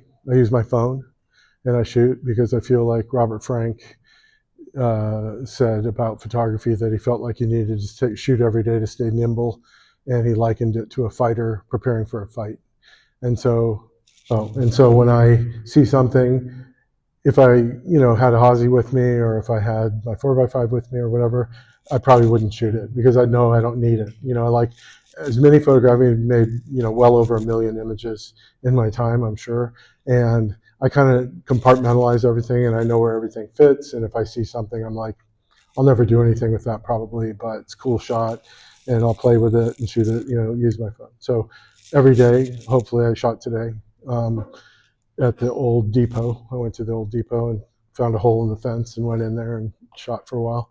But projects are kind of where I focus my personal stuff. Like, I have a whole bunch of projects going simultaneously. And like the train project is one of them. And I do trips for that. So it'll be like I haven't shot anything for a while for that. And then it's like 15 days of 10 hours a day, 12 hours a day shooting. But I think it's super important to do. And I also honestly, like, I think I struggled earlier in my career with this whole idea of like, oh, I don't want to be a sellout, I don't want to do that kind of work or this or that. And I really made peace with the idea that sometimes I'm hired as a craftsman and sometimes I'm hired as an artist, and I'm okay with that.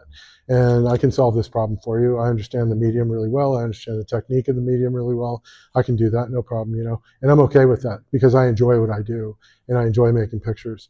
So I don't try to like exclude myself from like commercial ventures. Like my biggest client that I've worked for many years is Apple.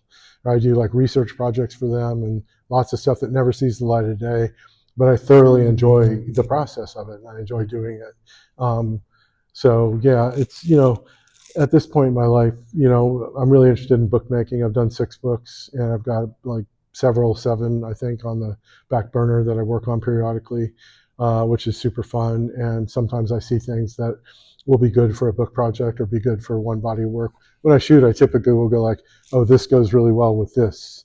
And I'll like compartmentalize stuff. So it's not like scattered. It's like there's a consistency to the work with regards to where it's being put in my mind, But I would say I shoot a lot for myself. I shoot a lot just in general, yeah, for sure. I think it's important. And I do really agree with him about, there have been times when I feel it when I go do train jobs or I call it a train job. It's not even a job. I just go do them. But like if I've not been around the tracks for a while, it takes me a couple of days to like get up to speed. I'm like, man, I'm like blowing it right now, not seeing it right, not timing things properly. But you get into a groove and then things work out. But I do think it's important. I think it's important also just to understand, we talked about this idea, or I talked about this idea of sensibility, it's like you're hired for your opinion, the idea that you're hired for your opinion. And I think, you need to keep that, that part of your work, that thought process part of your work, like really alive. It's really important to keep it alive. So good question though. Yep. Excuse me, on your commercial job, Mhm. when you shoot, are you mostly the creative director, or do you work with creative directors and producers more on those commercial jobs? Yeah, so it's interesting. I was talking about this earlier. The idea is that like on most commercial jobs, there's been discussion going on for weeks or months on the client side, and I'm not involved at all. And they make a decision like, let's hire Dan to do it.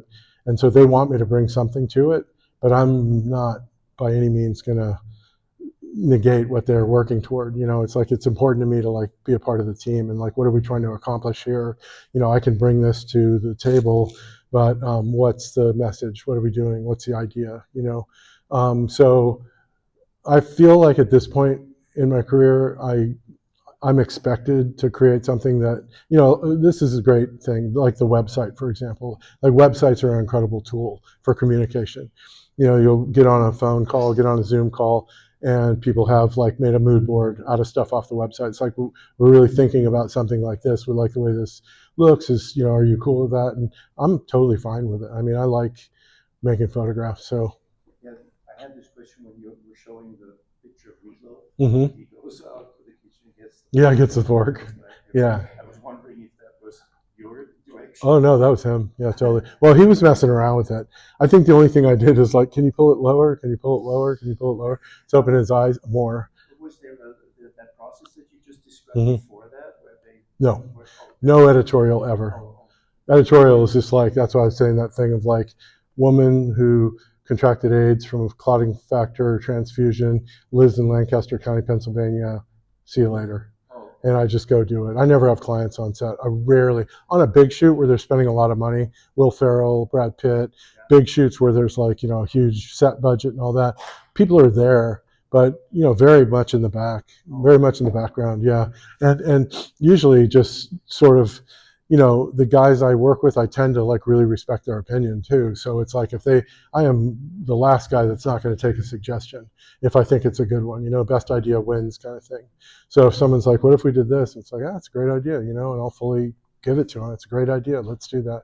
There's no, I definitely like my ego doesn't get bruised if other people like cooperate, especially people. No, I've had people that make ridiculous suggestions also, and I'm like, are you punking me right now? Like, seriously, you want to do that? But anyway, good question. Uh-huh. What's your favorite object that you have taken a photograph of? My favorite object would have to be a Star Wars object. And it's probably probably the Falcon. Yeah, I think so, the Millennium Falcon. I did a project with Lucasfilm where I shot for Wired. I went to the Lucas Archive, and all the miniatures from the original Star Wars are there still. They have all of them. And the 4-foot Millennium Falcon was one of the things we shot, and that's probably kind of a holy grail for sure. Yeah. Regarding training, my dad is actually a train engineer. No way. He said,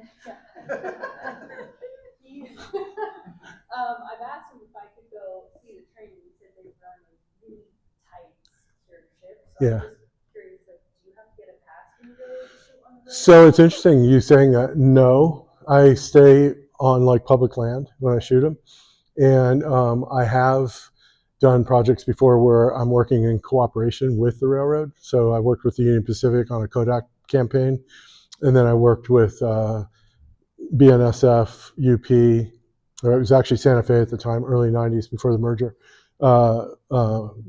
Santa Fe and UP and Texas Mexican Railroad, Santa Fe, UP, and Southern Pacific, those 4 railroads, but worked with the railroads. But get this, it was in 90, I know it was in 93 because there's this one locomotive type that came out in 93, and I know I have one in the shoot, so I know it's 93 when I shot it. But all I had was a letter of introduction from Union Pacific, from Southern Pacific. That's all I had. I would show up at a yard literally with a letter of introduction. That would never happen now. But yeah, they've gotten incredible. This is the problem, it's like that whole thing of like, and ask your dad how he feels about this, is if you don't have anything to hide, if you have something to hide, you're probably up to no good. And I think the railroad knows that they're up to no good. I hate to say that because I'm like a huge train freak, but with all the like calamities, and they're all based on 90% of the time negligence on the railroad's behalf, then they've gotten more and more and more and more and more and more. I was talking to a gentleman yesterday, Colby, and he told me that, and I didn't know this, but he told me that drones are no longer allowed to be flown to photograph trains, which I did not know that, because apparently it's like critical infrastructure thing that they've like done, which, I mean, I could see irresponsible drone pilots like, allowing the train to hit their drone, like trying to be like really rambunctious with, but I shudder to think that that's going to apply to me at some point,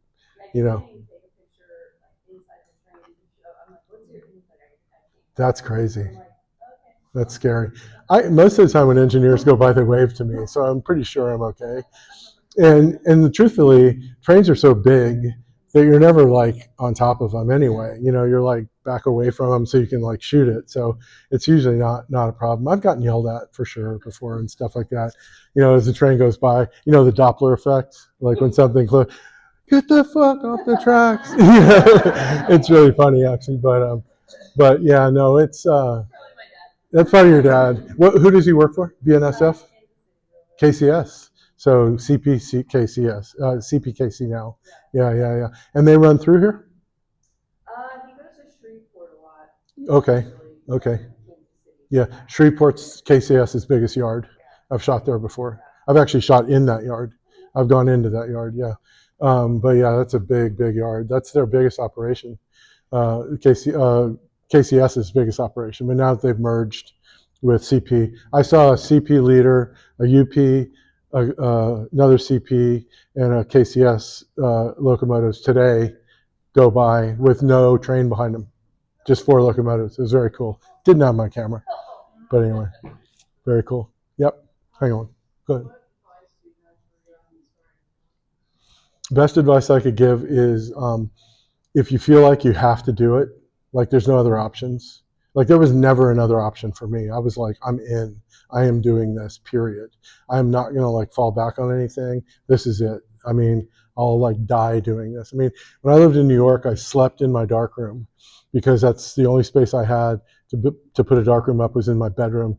I slept on a futon. I would open my eyes and I'd be looking at all my chemistry on the shelf and stuff.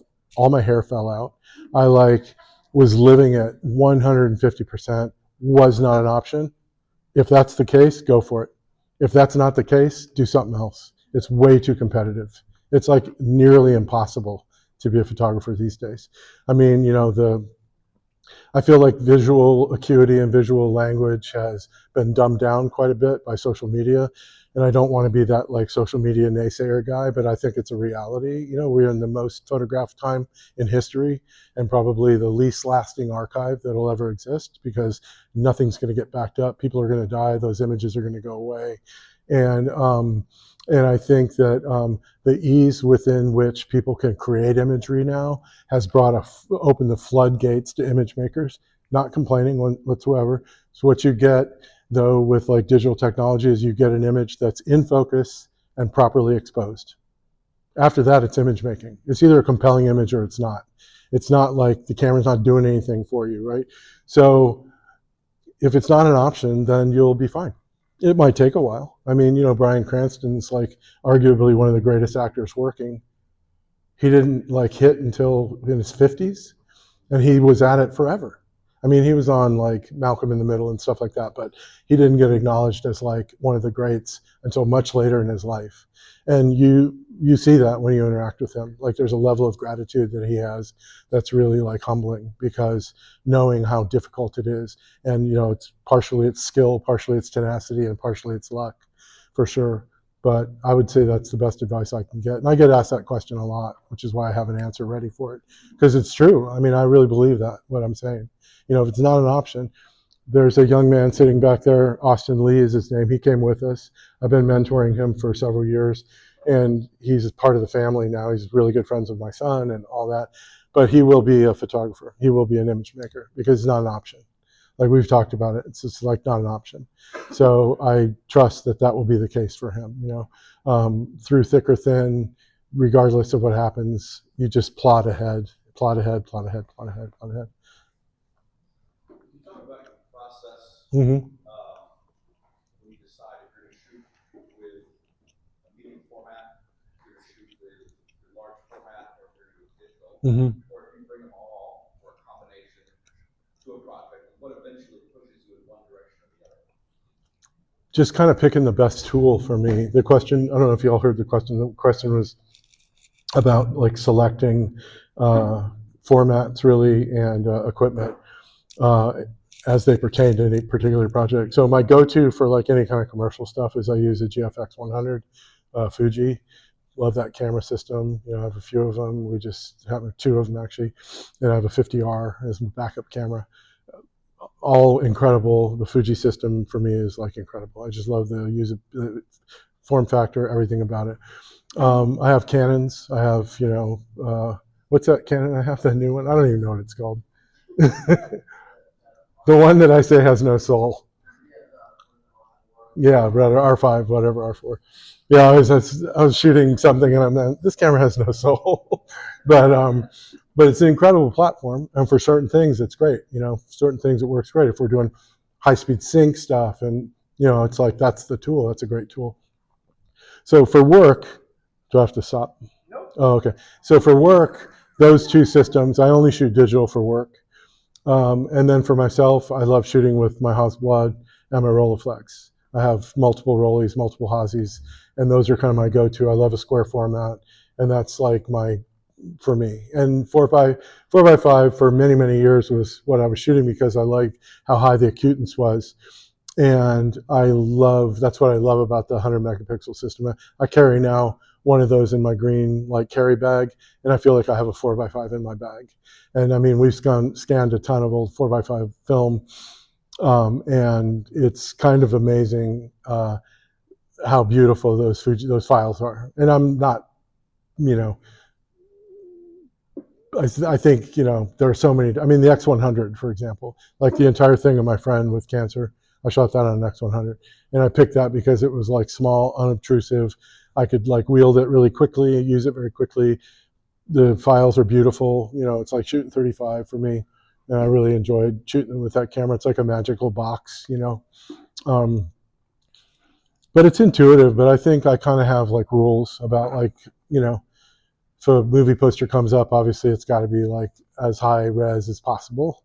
right? Because they may crop it, they may, I never know, it's going to be on billboards, bus shelters, bus sides, all those things, crazy different crops, crazy different formats. I just did this shoot. If you can imagine this, I should have put it in here. I just did a shoot. K-pop Demon Hunters? Who has kids? Anyone? Yeah, K-pop Demon Hunters. Yeah, so it's a show on Netflix. Yeah, Netflix. It's actually really kind of a great little movie, to be honest. But it's there's a it's kind of this cultural phenomenon, because what happened is the thing was kind of made and it got put out, and every buddy that has a 6 to 10-year-old knows K-pop Demon Hunters. But the songs are really beautiful, and actually the song Golden is one of the songs in the show, and Golden was selected for a Academy Award. It was nominated for an Academy Award. It was nominated for a Grammy. It won a Grammy. And so Academy Awards are in a couple of weeks, so we'll see how she does. But the actual 3 individuals voiced this CG character, and they did all the song voicing, and then there were people that did the dialogue voicing. So anyway, this kind of this fairy tale thing happened to these 3 Korean American women. And it's a beautiful, beautiful song, and their voices are incredible. And anyway, so we just did a shoot of the lead singer, EJ, for Volvo, and it was for the Grammy Awards. And there's a giant billboard in LA, downtown LA, across from the Staples Center, and it's 5 stories tall and 1,000 feet wide. And it was, the aspect ratio was 2:11, so it was like a ribbon. And we had to shoot that. So the only way really to shoot that at that high resolution, you can't shoot that and crop that frame. So we had to shoot them. Here's the main part of what's going on with EJ in it and stuff. So we shot that, lit it, shot it, pulled the lights, and then did a matte painting essentially. We just did this massive stitch and then moved things around. So clearly, that was almost a terabyte. That file was almost a terabyte. Yeah, I know, it's crazy. So you have to, roll with, the reason I brought it up is because what's the best tool for the job, you couldn't shoot that with a Canon and say yeah, we're just going to crop the center. No, that would never work, it would never work. Not for what it is. Anyway, anybody else? Yep. What's with the, oops, sorry. Go. Okay. Either one. Well, okay. So you're constantly looking behind the lens. How does that, do you feel like the way that you move through life, you're seeing it through a camera instead of seeing it through your eyes?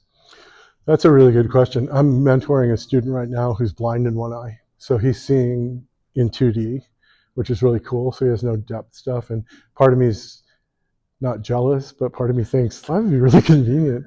So I have to close my eyes all the time and move around. But there's something about your photograph of the tree, and I think I said this to you. It's over there. It's wonderful. It was one of the ones that was awarded, and that is an image that didn't present itself, but the photographer found it. And I think those are my favorite kinds of pictures, where you really it exists in it's a photographic experience. There was a shot I showed in my black and white work where there were 2 legs at the beach, and there were little people in the sand. And I like to think that's a photographic experience, because you don't see things out of focus. You don't see things back focused. But there is I was telling someone about it today. I can't remember who I was telling, but it was a story about my wife and I. We went to Eisenberg's Deli on 5th Avenue, and it's between 23rd and 22nd. So we came out, and I had my Rolleiflex, and I was looking at stuff and shooting, and I looked up, and she was all the way down 5th, past 22nd, on the 21st side, standing there waiting for me. And I was like, okay. Anyway, she said, it's like you don't pay attention to anything, I think were her words. And I was like, are you kidding me? I pay such close attention. I'm looking at her. I said, did you see the plastic fork that was melted into the asphalt? Did you see and I'm kind of naming things that I was shooting. So I think if I have a camera with me, then I do that. And I think if I don't, I kind of go, got it. You just see it. It's that tree for me, for example, is it's something that's found. It's not something that presents itself. You as a photographer, you ferret that out. But that's a great question, really great question. And you can't help not. I mean, sure, you shoot. Are you a photographer? No. Oh, okay, yeah. So as a photographer, I will tell you that it's very common to try to experience things photographically. You know, I mean, that train, I got a great shot of that train today, and I didn't have a camera with me, but I got it. I like watched it, and I'm like, okay, there it is. Good one, you know, but I didn't have a camera, so it was okay. I don't care. I have a lot of train pictures. Yes, sir. What's with the green? Green.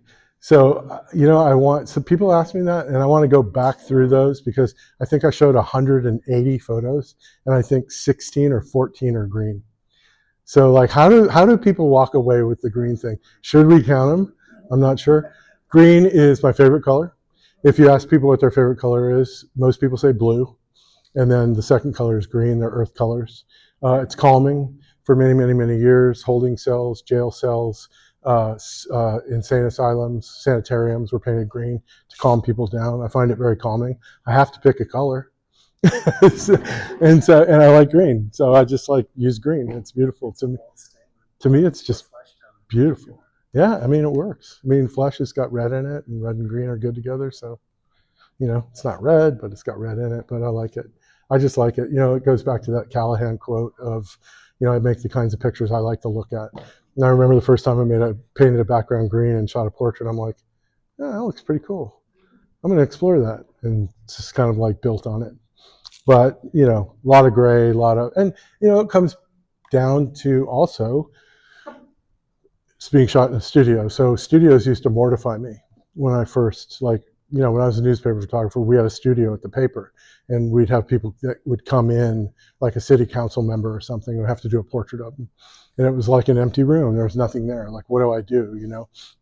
And for me, it was like, I just became proactive with my studio stuff. Like, I want to build something. I want to build a wall and a floor, and I want to get some props and a chair and this and that. So I have something to work in. So it's a semblance of an environment that maybe I don't have access to right now because the stipulations that the shoot's putting on me with regards to time and location, you know, like I said earlier, like, you know, 9 to 3 in Culver City or 9 to 2 in Hollywood.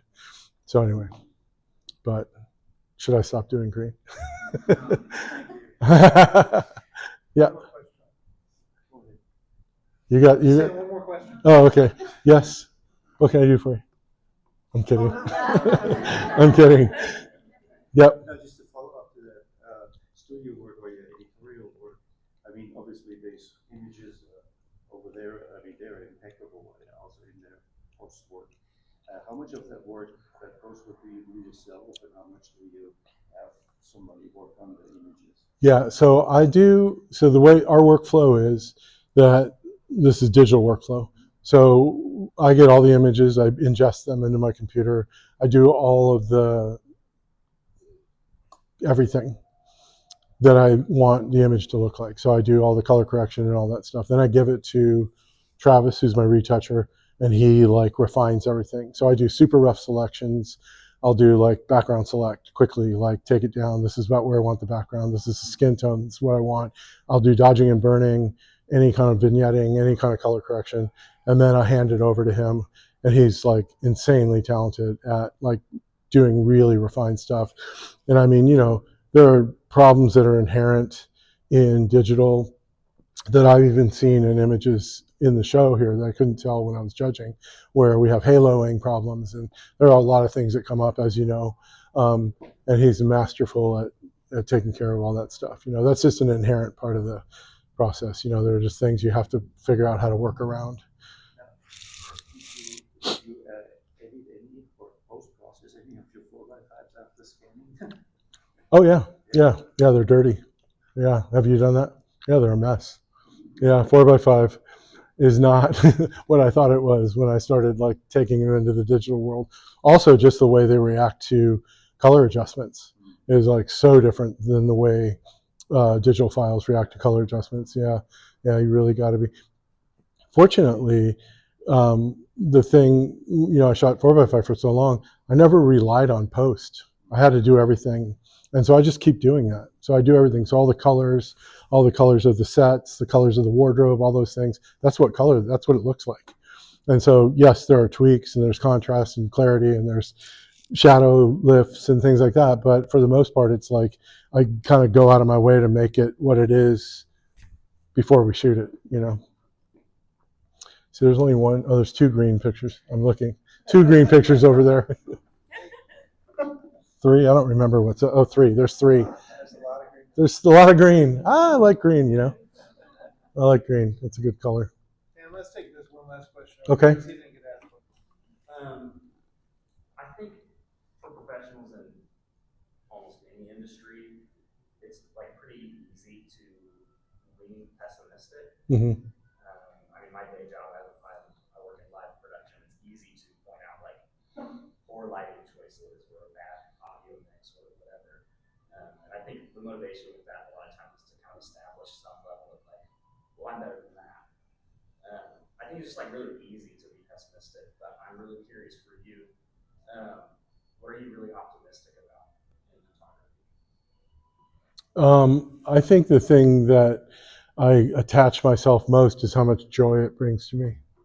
Like, I love it. I love what I do. I'm grateful and I love doing it. And I'm so happy when I have a camera and making images and interacting with people and meeting people and all the process that's around it, whether it's building sets or building props or whatever it is, it's all feeds into that like image making process. So I have a great deal of optimism with regards to that. You know, I've always considered myself a journalist and you know, editorial photographer, first a photojournalist and then an editorial photographer, and it makes me sad. The state of magazines makes me sad because, you know, magazines for many years were my bread and butter, and I was a magazine photographer. I hardly ever even shoot for magazines anymore. I do entertainment stuff, and I do because there's no money. They have no money. They'll give an assignment and say $1,000 all in. That's it, all in. So everything, you know, processing, assistance, like everything, and that's gotten common. And there's people that are hungry, and good for them. I can't do that at this point in my life, you know. I still get magazine work and I still do it, but like the level to which I used to do it is just absolutely not existent. And so I'm not necessarily bitter about that, but I feel sadness that sort of a discipline and an industry that brought me so much joy and that I love so much and I really believed in and I learned so much while I was doing those pictures has kind of gone away to the degree it has. You know, there's still, you know, an industry out there. And there's still us old farts that like looking at a magazine, you know, that I still subscribe. The only magazines I subscribe to are, I get the New Yorker, Model Railroader, Trains, Rail Pace. What are the other train magazines I get? It's like all I get. It's funny.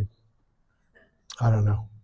It's all good. I try to be optimistic about everything if I can, and as much as possible. I mean, it's very easy to be an extreme pessimist in today's world, you know, and to be sort of debilitated. I mean, if I look at the news too much, I have sleepless nights, and I, you know, the same as sort of anybody that's paying attention, you know, that thing of like, if you're not angry, you're not paying attention.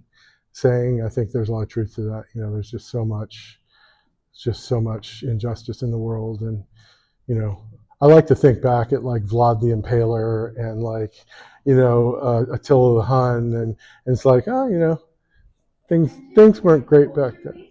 Things weren't that bad. Or things were pretty bad back then too. Well, I feel like I'm in an elevator. I feel like I'm in an elevator in Tokyo.